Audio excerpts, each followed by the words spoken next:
ज्ञान दृष्टि ग्रुप में आप सबका स्वागत है। श्री संपन्नो हम स्याम,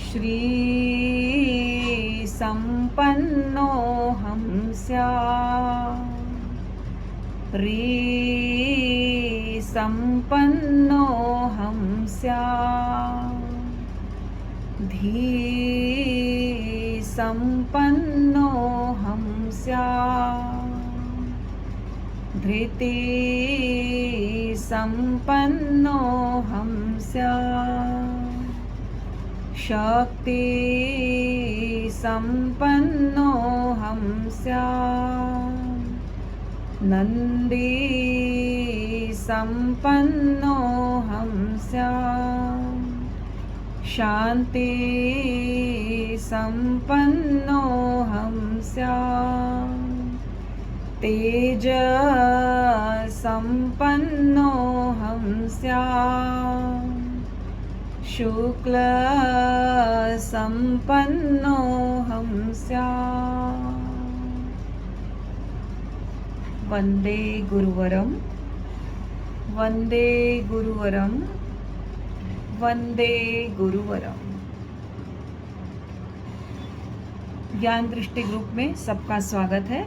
आज हम यात्रा करते करते अंतिम भावना 16वीं भावना माध्यस्थ भावना तक पहुंच गए हैं और इसे उदासीन्य भावना भी कहा गया है, अर्थात उदासीनता, उपेक्षा भाव। तो हम कहेंगे, हम देखते हैं कि क्यों इसे उदासीन्य भाव भी कहा गया है, उपेक्षा भाव भी कहा गया है।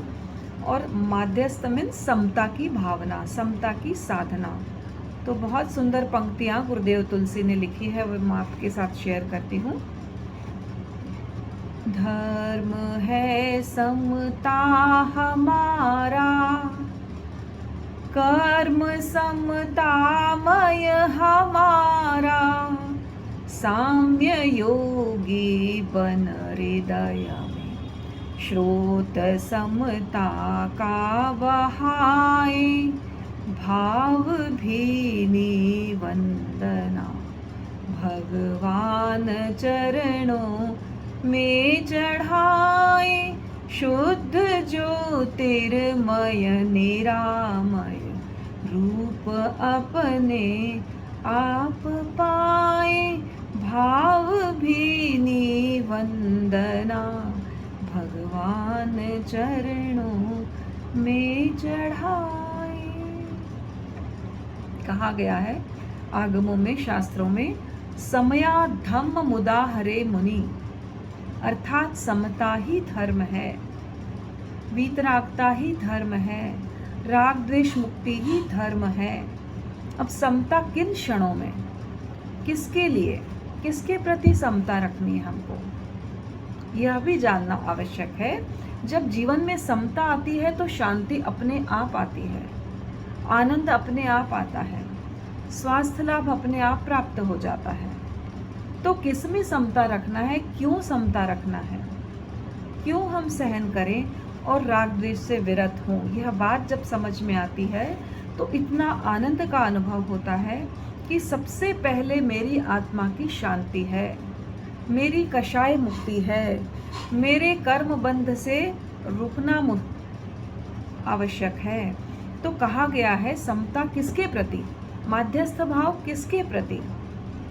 तो कहा गया है लाभा लाभे सुहे दुखे, जीविये मरणे तहा, समो निंदा प्रशंसासु तहा माणाव माणव। अर्थात लाभ और अलाभ में, सुख और दुख में, जीवन और मृत्यु में, मान और अपमान में कैसे रहना है, हमें सम रहना है, समता भाव रखना है, माध्यस्थ भाव रखना है। अगर ये भावना हमने रख ली तो वीतरागता हमसे बहुत दूर नहीं है, केवल ज्ञान हमसे बहुत दूर नहीं है। हम समझते हैं बहुत कष्ट सहने से, बहुत तपस्या करने से, बहुत धर्म ध्यान करने से मुक्ति होगी, पर आप देखिए इन 16 भावनाओं का इतना महत्व है कि इन भावनाओं के माध्यम से भी हमारी नाव इस भव सागर के समुद्र को पार कर सकती है। क्योंकि हर समय आचार्य श्री अपने प्रवचन में यह फरमाते हैं, भाव शुद्धि, कषाय मुक्ति से यह जीव वीतरागता को प्राप्त करता है, मोक्ष को प्राप्त करता है। तो हमारी जो मन वचन काया की जो प्रवृत्तियां हैं, तो सबसे पहले भाव से शुरू होता है। अंदर से भाव आता है, फिर वो धीरे धीरे मन से, वचन से और काया से प्रवृत्ति करता है, क्रिया करता है, और क्रिया के माध्यम से पुनः कर्मों का बंधन होता है। इस तरह ये साइकिल हमारा चलता ही रहता है, कभी टूटता नहीं है। तो यदि इस साइकिल को तोड़ना है तो सबसे पहले भाव शुद्धि की हमको प्रैक्टिस करनी होगी, अभ्यास करना होगा। तो लाभ और अलाभ, अब ये जो लाभ अलाभ हो रहा है तो किसको हो रहा है? आत्मा का तो कोई लाभ हानि, कषाय होता है तो हानि होती है ना। शुद्ध भाव में रहते हैं, संवर करते हैं, निर्जरा करते हैं तो लाभ होता है। लेकिन बाकी जो लाभ हानि है वो किसके हो रहे हैं? जिसके लिए हम विचलित हो रहे हैं, परेशान हो रहे हैं, दुखी हो रहे हैं, है ना। धन की हानि हो गई, बहुत दुखी हो गए, अरे सब चला गया, है ना, नष्ट हो गया, या डकैती हो गई, चोरी हो गई, आग लग गई, बाढ़ आ गई। बहुत सारी प्राकृतिक विपदाएं भी होती है, बहुत सारी मनुष्य जनित विपदाएं भी होती है, जिसमें हमारा सब कुछ चला जाता है। तो ऐसी विपदा में जब हम समभाव रखते हैं कि चला गया तो क्या हुआ, लेकर क्या आए थे हम। बहुत सुंदर गीता में जैसे कहा गया है, हम क्या लेकर आए थे और हम क्या लेकर जाने वाले हैं। जो पाया यहीं से पाया, जो खोया यहीं पर खोया, है ना। तो जो पाया यहीं पाया, यहीं खोया, तो फिर जाएंगे तब भी सब कुछ छोड़कर जाएंगे। परंतु हम अगर 1 इंच भी किसी ने हमारे साइड में दीवार बना ली, 2 इंच आगे बढ़ा लिया, अतिक्रमण कर लिया, तो हम अपने पड़ोसी से भिड़ लेते हैं, झगड़ा कर लेते हैं कि अरे ये तो हमारी ज़मीन है, इसमें तुमने कैसे कर लिया। या थोड़ा सा रुपए पैसे लेन देन की बात हो गई, वहाँ हमारा झगड़ा हो जाता है अक्सर। तो ये जो लाभ हो रहा है या हानि हो रही है, उसमें हम अगर ये सोचें, आत्मा की प्रायोरिटी की दृष्टि से यदि सोचें कि अगर मैं आत्मा का नुकसान कर रही हूँ, मतलब करोड़ों का नुकसान कर रही हूँ, यहाँ का नुकसान तो यहीं तक है, लेकिन यदि आत्मा का नुकसान हो गया तो पता नहीं कितने कितने जन्मों तक मुझे यह दुख भोगना पड़ेगा, यह पाप कर्म भोगना पड़ेगा। क्योंकि कलह 18 पापों में एक पाप है।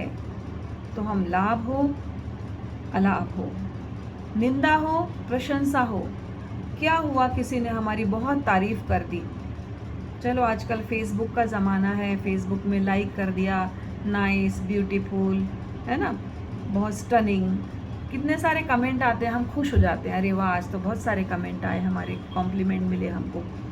और एक व्यक्ति कोई आपकी बुराई निकाल दे उसमें, है ना, पर्सनली भी या कोई मीडिया के थ्रू भी कहे कि आप अच्छे नहीं लग रहे हो, तो हम क्या होंगे, ऊपर नीचे हो जाएंगे। हमारी कोई प्रशंसा कर दे तो हम खुश हो जाते हैं, हमारी कोई निंदा कर दे, पीठ पीछे करे या मुंह पर करे, तो हम बहुत दुखी हो जाते हैं। मान में, अपमान में, जरा सा सुख आया हम सुख से फूल जाते हैं कि अरे वाह मेरे जैसा तो कोई है ही नहीं, और जरा सा दुख आए हम विचलित हो जाते हैं। क्या फ़र्क पड़ेगा, ये भी सब क्षणिक है, आया है तो चला जाएगा। सुख भी आया है तो जाने ही वाला है, दुख भी आया है तो जाने ही वाला है। रात हुई है तो सुबह होगी ही होगी, और सुबह है तो रात होना ही होना है। सुख के पीछे दुख और दुख के पीछे सुख लगा ही हुआ है, कोई भी चीज़ परमानेंट नहीं है। यदि ये सत्य यदि समझ में आता है तो लगता है क्या हुआ, थोड़ा सा लाभ हो गया, थोड़ी हानि हो गई, थोड़ा किसी ने मान कर दिया, चढ़ा दिया हमको, तो किसी ने उतार दिया हमको। 40 लोग तारीफ करेंगे तो 4 लोग बुराई भी करेंगे, ईर्ष्या भी करेंगे, जलन भी करेंगे। ये मानव स्वभाव है। अगर इस सत्य को हम जान लेते हैं कि लाभ अलाभ, सुख दुख, जीवन मृत्यु क्या है, जीवन के बाद मृत्यु है, मृत्यु के बाद जीवन है, ये तो होना ही है, तो सत्य को एक्सेप्ट करने की जो हमारी ताकत है, हमारी जो क्षमता है, वो बढ़ जाएगी। हम लोग कायोत्सर्ग करते हैं। आज ही प्रश्न आया था ग्रुप में कि कायोत्सर्ग में शरीर में दर्द नहीं होता, क्योंकि हमारा शरीर से डिटैचमेंट हो जाता है, जुड़ाव कम हो जाता है, और वैसे ही मृत्यु की तैयारी हो जाती है हमारी। अगर हमारी मृत्यु का समय होगा तो यदि शरीर से जुड़ाव कम होगा तो हमें आराम से निकलने में सहायता मिल जाएगी, उस शरीर से बाहर निकलने में। इसीलिए कायोत्सर्ग का अभ्यास बहुत ज़रूरी है। तो धर्म जो है वो क्या है? समता ही धर्म है, चाहे लाभ अलाभ हो। तो यह अभ्यास, ये प्रैक्टिस, आप जब एग्ज़ाम देने जाते हैं तो ऐसा तो नहीं कि एग्ज़ाम के दिन पढ़ लिया हो गया, पूरे साल तैयारी नहीं करते हैं। ऐसे में हमको कॉन्फिडेंस नहीं आता, हमारा दिमाग में मिक्सचर हो जाता है एक दिन में सब पढ़ते हैं तो। पर यदि धीरे धीरे साल भर तैयारी करते हैं, भाई 8 दिन एक चैप्टर पढ़ा, 8 दिन दूसरा चैप्टर पढ़ा, आराम से तैयारी करते हैं, तो फुल कॉन्फिडेंस के साथ हम एग्ज़ाम देने जाते हैं। ऐसा ही हमारे साथ है, यदि जीवन में हम तैयारी कर लेते हैं समता की, तो आराम से मृत्यु के समय हम उन्हीं भावों के साथ जाते हैं। हम सोचे मृत्यु के समय हम अच्छा भाव रख लेंगे, अच्छी गति हो जाएगी, ऐसा नहीं होता है। हमारे को अच्छे भाव रखने की तैयारी शुरू से करनी पड़ती है, तब मृत्यु का क्षण तो पता नहीं है ना, किस क्षण भी आ जाए, अभी आ जाए, कल आ जाए, परसों आ जाए, 2 साल बाद आए, 5 साल बाद आए। तो वो हमारी जो तैयारी रहेगी ना समता भाव की, वो तैयारी हमारी आखिरी में काम आएगी, समाधि की अवस्था में काम आएगी, संथारा संलेखना की अवस्था में काम आएगी। तो हमको ये जो धर्म है, समता धर्म बताया है, बहुत सुंदर, क्योंकि हमारा पूरा जीवन राग और द्वेष में बीतता है। ये अच्छा है, ये बुरा है, ये प्रिय है, ये अप्रिय है, इसका संयोग कैसे हो गया, ये तो हमको बिल्कुल पसंद नहीं है, और इसका वियोग कैसे हो गया, ये तो कितना अच्छा व्यक्ति था, जीवन में छोड़ के चला गया हमको। तो ये जो आर्त ध्यान हम करते हैं, आर्त ध्यान जो हम करते रहते हैं, वो हमारे कर्म बंध का कारण बन जाता है। और यदि हम केवल ज्ञाता दृष्टा भाव से देखें कि ठीक है, संयोग है तो वियोग भी होगा, अच्छा और बुरा, हर व्यक्ति के 2 पहलू हैं, हर व्यक्ति के 2 पहलू हैं, अच्छा भी है वो, बुरा भी है। और अगर हमारी दृष्टि अच्छा देख रही है तो सब पॉजिटिव है, अगर हमारी दृष्टि उसमें बुरा ढूंढ रही है तो हमारे लिए सब नेगेटिव है। कोई भी व्यक्ति परफेक्ट नहीं है, और हम दूसरों को क्यों देखें, हम खुद भी परफेक्ट नहीं है, हमारे अंदर भी 100 बुराइयां हैं, चाहे तो खुद निकाल लें या दूसरों को निकालने दें। आचार्य भिक्षु का एक बहुत सुंदर उदाहरण है, प्रसंग है। उनको कोई व्यक्ति मिल गया रास्ते में, उस समय उनका बहुत विरोध चल रहा था, आज से 250 साल पुरानी घटना है। वो संघ से अलग होके एक आगम के सिद्धांत के मार्गों के अनुकूल अपनी यात्रा कर रहे थे। तो किसी ने व्यक्ति ने आकर उनसे कहा, अरे सुबह सुबह आपका मुंह देख लिया, मुझे तो नरक जाना पड़ेगा, आपका मुंह देखने वाला नरक चला जाता है। अब इतनी बड़ी बात, मान को ठेस लग सकती है, ईगो को ठेस लग सकती, पर नहीं। भिक्षु स्वामी ने कहा कि भाई मेरा मुंह देखने वाला नरक जाएगा, पर आपका मुंह देखने वाला तो स्वर्ग जाएगा ना, चलो अच्छा है, निश्चिंत, मैं तो स्वर्ग ही जाऊंगा। मतलब उसको भी हास्य में लेकर वो विनोद में टाल गए उसको, कोई उन्होंने क्रोध नहीं किया, गुस्सा नहीं किया। कोई व्यक्ति आया, उनकी गलतियां निकालने लगा, आप ऐसे हैं, आप वैसे हैं। तो आचार्य भिक्षु बोले, अरे कितना अच्छा व्यक्ति है, मेरे को तो अपनी बुराइयां निकालना है ढूंढ ढूंढ के, ये मेरी बुराइयां निकालने में कितनी मदद कर रहा है मेरी, उसको भी पॉजिटिव ले लिया। तो ये होता है सम्यक दृष्टि जीव, जो दुख में से सुख निकाल लेता है, और एक होता है वो सुख में से भी दुख निकाल लेता है। अच्छे से भी कोई बोल रहा है तो हमको लगेगा अरे व्यंग कर रहा है, ये तो टॉन्ट कर रहा है हमको, तो हम सुख में से भी दुख निकाल सकते हैं। और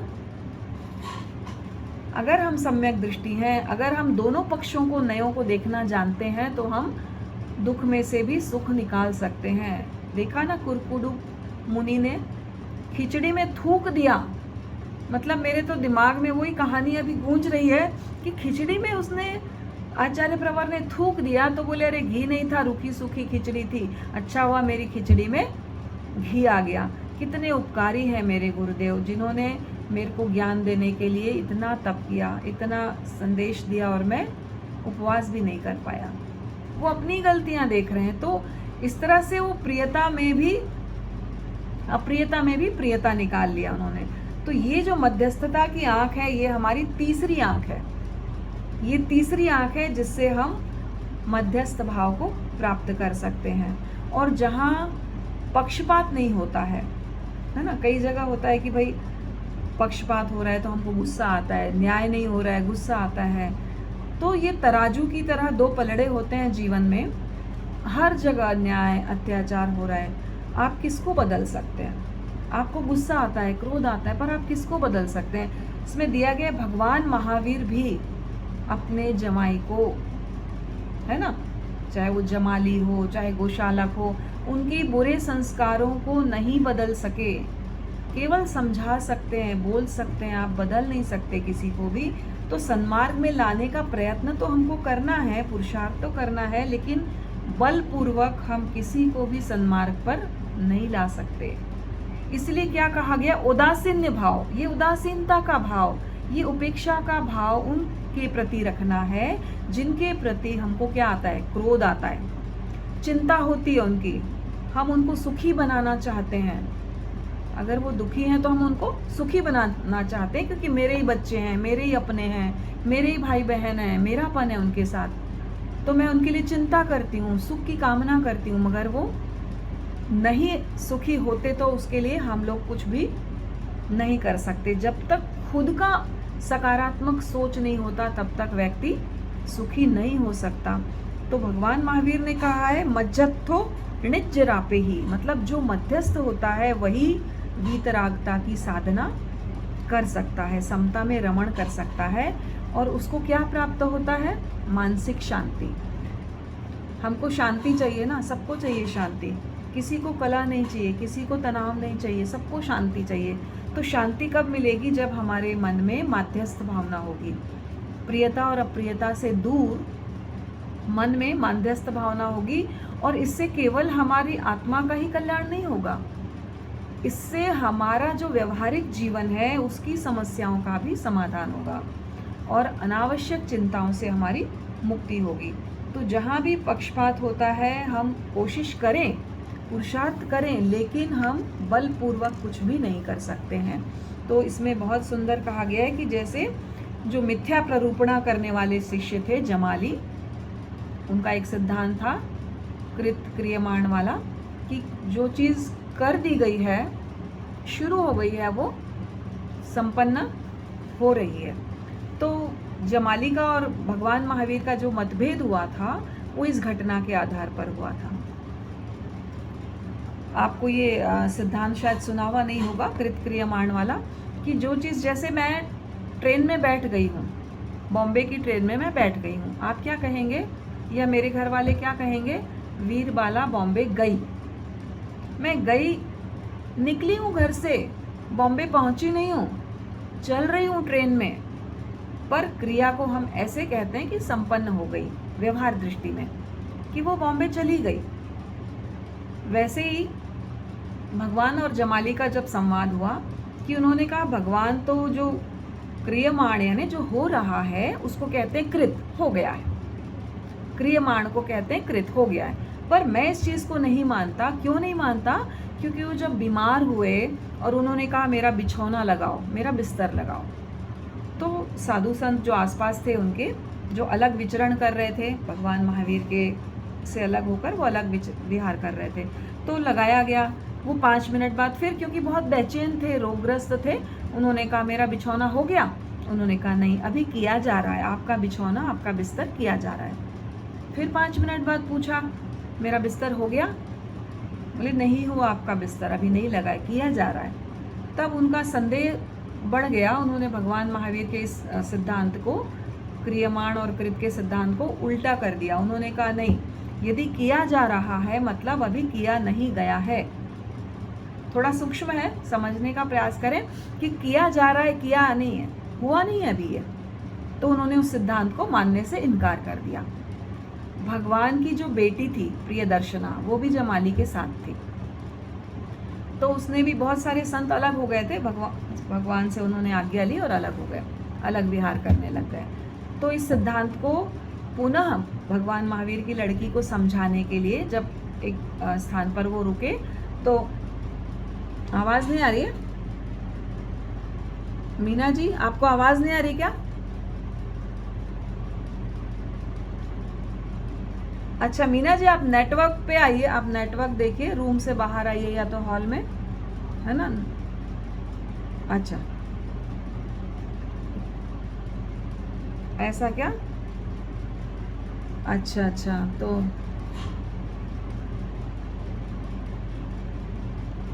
ऐसा अब देखती हूँ मैं। वैसे तो मेरा ठीक है यहाँ पे सारा। हो सकता है आपके नेटवर्क में प्रॉब्लम हो सकती है, मैं कोशिश करती हूँ फिर से कुछ। म्यूट है ना, तो आपके नेटवर्क में होना चाहिए प्रॉब्लम। जी जी जी जी, आप थोड़ा स्थान चेंज करके देख लीजिए। जी, तो कृत क्रियमाण वाली जो बात थी वो जमाली ने इनकार कर दी। तो प्रियदर्शना को समझाने के लिए जहाँ पर जिस स्थान पर वो रुके थे, कोई संत मिले उनको और उन्होंने कहा, उन्होंने एक अग्नि का कण ना चादर पे फेंक दिया, किसकी? प्रियदर्शना साध्वी की, और वो जलने लगा, कपड़ा जलने लगा। तो प्रियदर्शना ने कहा, अरे आपने मेरी चादर जला दी, आपने मेरा वस्त्र जला दिया। तब उन्होंने उसको समझाया कि अरे जलाया कहाँ, जल रहा है, अभी कहाँ जलाया, जल रहा है। तब प्रियदर्शना को बोध हुआ कि भगवान महावीर का जो सिद्धांत है, अगर हम दोनों नयों से देखें, दोनों नए, निश्चय और व्यवहार, व्यवहार में हम कहते हैं हो गया है, पर वास्तव में वो कुछ हुआ है और कुछ नहीं हुआ है। यानी कुछ कपड़ा जल गया है तो कह सकते हैं ना जल गया है, और कुछ कपड़ा जल रहा है, कुछ जलने वाला है। अगर नए लगाएंगे तो हाँ, ये बात सही है कि क्रियमाण कृत है। थोड़ा डिफिकल्ट सिद्धांत है ये। क्रियमाण जो है मतलब जो हो रहा है वो पहले क्षण में भी हुआ था, हो रहा था, हो गया था, है ना। बैठ गई ट्रेन में मतलब थोड़ी दूर की यात्रा तो हो गई ना कंप्लीट। कपड़ा जल गया मतलब थोड़ा तो जल गया है ना, इसलिए गलत नहीं है ये सिद्धांत। जो किया जा रहा है वो कृत भी है, किया गया भी है, हो चुका भी है ना। थोड़ा सा वो भूतकाल में भी आ गया है, वो हो गया है। तो इस तरह जमाली के को तो नहीं समझा सके वो, पर प्रियदर्शना वापस भगवान महावीर के संग में शामिल हो गई। तो ये भगवान महावीर की बात इसलिए कर रहे हैं कि वो मध्यस्थ भावना की, क्योंकि ऐसे ऐसे लोग भगवान महावीर के काल में भी थे जो अपने संस्कारों को नहीं छोड़ सके। तो हम कौन है जो हम सबको सुधार देंगे? तो शुद्ध धर्म का उपदेश ये है कि हमको मध्यस्थ भावना का अभ्यास करना चाहिए, तभी हम आनंद की प्राप्ति कर सकते हैं। तो अतः हे सत्पुरुषों, तुम औदासीन्य भावना, मध्यस्थ भावना के अमृत रूपी रस का पान करो, आस्वादन करो और उस आनंद की तरंगों का अनुभव करो। बहुत सुंदर वाक्य और बहुत सुंदर शब्दों का प्रयोग किया गया है यहाँ पे। तो हे विनय, विनय विजय जी अपने आप को संबोधित कर रहे हैं, हे विनय, तुम औदासीन्य भावना का अनुभव करो और निरंतर उदार रहो, सबके प्रति उदार रहो, करुणा भावना, मध्यस्थ भावना, जो दुष्ट हैं उनके प्रति भी मध्यस्थ भावना रखो, क्योंकि जो अच्छे हैं उनके प्रति तो हम अच्छे ही हैं, जो बुरे हैं, जो बुरे हैं या जो संस्कारों से अपने बंधे हुए हैं उनके प्रति भी तुम मध्यस्थ भावना या समता भावना रखो। तो मनुष्य अंतःकरण को छूने वाली समता में रमण कर और अपनी माया जाल का और जो भी अपने बुरे संस्कारों का वर्जन करो, क्योंकि तेरा जो आयु है, तेरा जो आयुष्य है वो बहुत लिमिटेड है। एक बार यदि मनुष्य जन्म चला गया तो पता नहीं कितनी गतियों और कितनी योनियों के बाद वापस में मिलने वाला है। तो इसके लिए बहुत सुंदर एक कहानी भी है मैतार्य मुनि की, कि मैतार्य मुनि कैसे हिंसा से बचने के लिए मध्यस्थ भावना का प्रयोग करते हैं और उस भावना से वो केवल ज्ञान को प्राप्त कर लेते हैं। तो मध्यस्थ भावना क्या है और कैसे हम उसको अभ्यास में ला सकते हैं, कैसे हम प्रयोग कर सकते हैं, ये इस कहानी में समझाने का प्रयत्न किया गया है। तो जेठ का महीना था, चिलचिलाती गर्मी थी, नीचे धरती तप रही थी, ऊपर आकाश में सूरज तप रहा था। राजगृह का वो नगर था और वहाँ पर्यटन करते करते भिक्षा के लिए कौन जा रहे थे? मैतार्य मुनि। मैतार्य मुनि गए एक स्वर्णकार के पास। भगवान महावीर के संग में वो दीक्षित हो गए थे। जाति से वो हर जाति के लोग भगवान महावीर के संग में दीक्षित हुए थे, क्षत्रिय भी थे, ब्राह्मण भी थे। तो ये मैतार्य मुनि चांडाल कुल के थे और दीक्षित होने के बाद उस जातीयता के कटघरे से मुक्त हो गए थे वो, है ना। वहाँ साधु की कोई जाति नहीं होती, साधु का सिर्फ ज्ञान होता है। जाति न पूछो संत की, पूछ लीजिए ज्ञान। तोल करो तलवार का, पड़ी रहने दो म्यान। म्यान का मोल नहीं होता, तलवार का मोल होता है। तो साधुओं के भी ज्ञान का मोल होता है। तो वो बहुत सुंदर कहावत है साधुओं के लिए। स्वर्णकार के यहाँ पहुंचे और वो क्या कर रहा था, महाराजा श्रेणिक के लिए एक हार बना रहा था। हार बनाते बनाते जैसे उसकी दृष्टि ऊपर उठी, उसने देखा कोई साधु संत खड़े हैं। तो उन्होंने क्या किया, अपने काम को छोड़ दिया वहीं पर और बोला कि अरे ये तो मेरा सौभाग्य है कि मेरी दुकान पर भिक्षा लेने के लिए कोई पधारे हैं। और उनको वंदना करता है, प्रसन्नता का अनुभव करता है। बोलता है, महाश्रमण जी आपने बहुत कृपा की, आप मेरे घर पधारे, अब मैं मेरे आंगन को पवित्र किया, अब मैं जाता हूँ रसोई घर में, यदि कुछ बना हो तो मैं आपके लिए आहार के लिए लेकर आता हूँ। गया रसोई में, तो दुकान के जो छज्जे पे एक क्रॉन्च पक्षी था, एक पक्षी था वहाँ पर, और वो पक्षी काँव काँव काँव काँव कर रहा था, क्रॉन्च पक्षी था। तो नीचे उतरा धीरे से, और जो स्वर्ण का टुकड़ा स्वर्ण वे छोड़कर गया था ना, उसको चोंच में लेकर वापस उड़ गया। अब मैतारेय मुनि ने इस घटना को देखा, ज्ञाता दृष्टा थे, उन्होंने देखा, उन्होंने कुछ भी नहीं किया। अब वो आता है भिक्षा लेके, कुछ बहराने के लिए आता है, देखता है कि यव नहीं है, वो टुकड़े हैं जो सोने के, वो है नहीं। अब उसका तत्काल चेहरे का रंग उड़ गया, श्रद्धा का भाव तो कहीं चला गया और मन में अनादर का भाव आ गया। अरे ये कैसे है मुनि, इनके मन में लालच आ गया, मैं तो इनके लिए आहार लेने गया और ये मुनि ऐसे हैं, मेरे सोने के यव को, स्वर्ण यव को, टुकड़े को ही उठाकर ले जाने लगे। तो पूछा उनसे, पहले तो विनम्रता से पूछा कि आपने सोने के यव पड़े थे, टुकड़े पड़े थे, उनको देखा क्या यहाँ पे, क्योंकि आपकी अलावा कोई यहाँ पर आया नहीं, केवल आप ही खड़े थे और मैं था। तो संभव है कि आपने गलती से, आपके मन में कुछ लालच आ गया हो और आपने उठा लिया हो। सम्राट मुझे मृत्यु दंड देंगे यदि मैं उनका हार नहीं बना पाया, तो कृपया करें आप मेरा वो लौटा दें। अब शंका क्या होगी, सीधी सी बात है, आप खड़े हैं और मैं हूँ और कोई यहाँ पर आया नहीं। तो स्वर्णकार के इतना कहने पर मुनि सोचे, मौन कर ली, अब क्या बोलूँ, बोलूँगा अगर तो वो पक्षी की हत्या हो जाएगी टुकड़े लेने के लिए, और नहीं बोलूँगा तो मेरे ऊपर आरोप लग जाएगा। अब मैं क्या करूँ, दोनों स्थितियों में मौन रहना है। अगर मौन रहूँगा तो मेरी संयम की साधना हो जाएगी। तो वो मौन रहे, कुछ नहीं बोला, ना राग किया ना द्वेष किया, कुछ नहीं बोला, तटस्थ भाव से देखते रहे। मौन खोलने का अर्थ था पक्षी की मृत्यु। अब स्वर्णकार का भी क्या दोष है, इसका भी दोष तो है नहीं कि इस पे मैं द्वेष करूं, ये आरोप लगा रहा है मुझ पे, इसकी भी कोई गलती नहीं, इसने पक्षी को देखा नहीं, मैंने देखा है पक्षी को। न्याय कहाँ है, मौन खोल दूं तो भी न्याय कैसे होगा ना, हिंसा हो जाएगी। तो एक तरफ प्रियता, दूसरी तरफ अप्रियता, स्पष्ट दिख रहा था, क्या करूं, कुछ समझ में नहीं आया। और फिर ध्यान में लीन हो गए, कायोत्सर्ग में लीन हो गए मुनि तो अपना। अब आत्मा की अनुभूति करने लगे, ज्ञाता दृष्टा बनकर आत्मा में रमण करने लगे। बोले बोल तो सकता नहीं हूँ, बोलने से और हिंसा हो जाएगी, तो उन्होंने कुछ नहीं बोला। अब क्या, मैतारी को, मुनि को देखकर किसको गुस्सा आ रहा है, स्वर्णकार को गुस्सा आ रहा है। बोल नहीं रहे, मतलब जरूर इन्होंने ही चुराया होगा। मन में कल्पना उठने लगी, इन्होंने चुराया होगा। गीला चमड़ा लिया, उनके सर पे टोपी की तरह बांध दिया,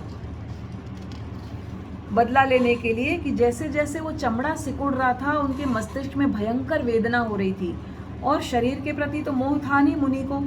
उन्होंने कहा, चाहे मेरे प्राण चले जाएं, पर मैं हिंसा का भागी नहीं बनूंगा, और न मेरे को मन में स्वर्णकार के प्रति द्वेष है, न उनके प्रति राग है, मुझे तो बस अपना कल्याण करना है। अनुचिंतन करते करते माध्यस्थ भावना कष्टों को सहते जा रहे थे, और चमड़ा सूखने के साथ ही उनका शरीर, उनका जो मस्तिष्क है ना, वो सिकुड़ता जा रहा था, और वो असह्य वेदना हुई, उनको बेहोश होकर जमीन पर गिर गए और समता में प्रतिष्ठित हो गए, आत्मा में रमण करने लगे। शरीर का बिल्कुल भी भान नहीं था, और केवल ज्ञान पाकर सिद्ध, बुद्ध और मुक्त हो गए। कितना समय लगा मुक्त होने में, सिर्फ माध्यस्थ भावना और थोड़ा सा कष्ट जो उन्होंने सहा उस समय। क्रॉन्च पक्षी अब छज्जे पे बैठा हुआ था, इतने में एक लकड़हारा आया और उसने जोर से लकड़ियां पटकी वहां पे। उस आवाज के कारण वो पक्षी डर गया, और उसने वो जो सोने का टुकड़ा पकड़ा हुआ था उल्टी कर दी, वहां पे उलट दिया मुंह से, घबराहट में जमीन पर पटका। अरे भयभीत होके उसने जैसे ही पटका, वैसे क्या हुआ, अब स्वर्णकार ने देखा, अरे ये याव तो इसके मुंह से निकला। ओहो, मैंने क्या कर दिया, धिक्कार है मेरे को। मैंने तो सोचा कि मुनि ने ले लिया, और मुनि हत्या का पाप, मुनि हत्या का पाप, कितना बड़ा पाप मैंने कर दिया। जैसे कहते हैं ना, ब्राह्मण की हत्या, गाय की हत्या बहुत बड़ा पाप हो जाता है, तो मैंने उस मुनि की हत्या कर दी। ओहो, जिनकी लोग सेवा करते हैं, दिन रात आराधना करते हैं, पूजा करते हैं, मैंने उस मुनि की हत्या कर दी। और उसके मन में भी अपने पाप के प्रति इतना प्रायश्चित करने लग गया, तत्काल वेश बदला और साधना के पथ पे निकल पड़ा वो स्वर्णकार, कि मुझे अब ऐसा जीवन नहीं जीना है। कैसा पाप किया मैंने, घोर पाप किया।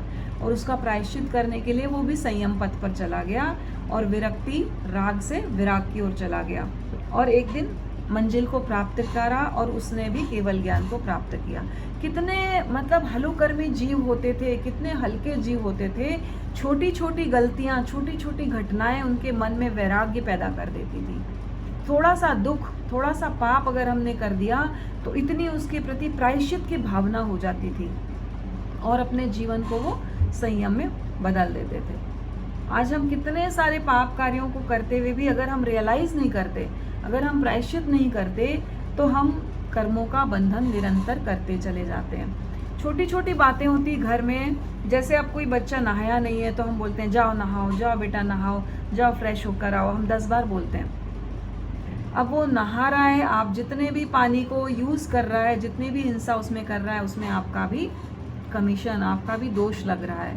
ठीक है, जब नहाना होगा उसको नहा लेगा, एक बार बोल दिया। लेकिन ये जो सावध्यकारी भाषा हम बोलते हैं, उन्होंने क्या भाषा नहीं बोली सावध्यकारी, क्योंकि पक्षी मर जाएगा। तो जितनी भी सावध्यकारी भाषा हम बोलते हैं, पापकारी भाषा, उन सब का कर्मों का बंधन हमको निरंतर लगता है, निरंतर कर्म बंद होते हैं हमारे। तो इनसे हम बच सकते हैं। जो अनावश्यक भाषा है, सावध्य पापकारी भाषा, जिसको साधु कभी नहीं बोलते।